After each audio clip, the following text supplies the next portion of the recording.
Hana, sve je puno ljubičastih crnih pasta i svega. Što ti misliš o tome? Poljubičastim na to.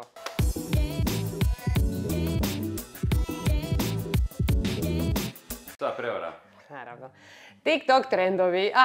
Novo doba.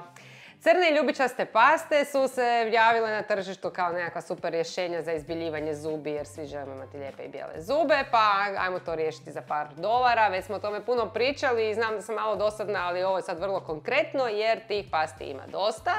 I idemo ih podijeliti na ove sa ugljenom kao crne, koje dolazi onako neke kreme pakirane, malo da kao to izgleda drugačije, svašta nešto, i ljubičaste.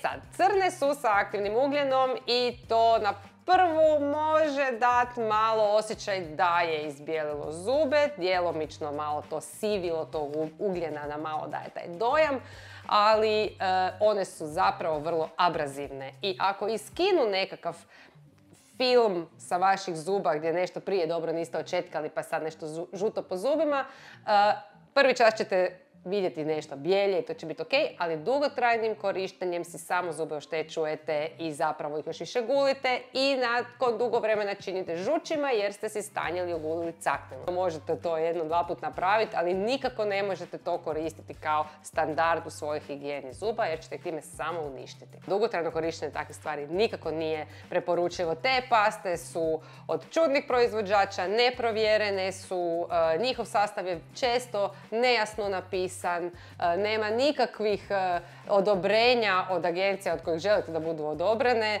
europskih ili ovdje naših hrvatskih ili evo i američkih, nego su evo našli su se na tržištu, na nekakvom web shopu, pa evo sad se to prodaje. Dakle, nemojte takve nepouzdane proizvode koristiti. Ali vidjeli smo i kod nas tih nekih sa tim ugljenom, tih charcoal, ipak kod nekih renomiranih proizvođača nismo. Ali to ti nije na toj razini, ovo čem ja sad Ti govori su baš jako crne paste. Da, ovo što kupiš Plidentinu pa je kao crna, mislim dobro, ali to je zato da bi ti proizvođači prodavali sad nešto crno, ali to ne bude sigurno ništa izbijelilo. Isto kao niti ljubičaste paste koje su napravljene na temu toga da ako žutu, blondo, farbanu kosu peremo sa ljubičastim šamponom, onda iz nje izvučemo taj žuti ton i dobimo jedan ljepši srebrni ton. To ima smisla na kosi jer se taj šampon veže u samu las i tu stoji i stvarno daje taj efekt.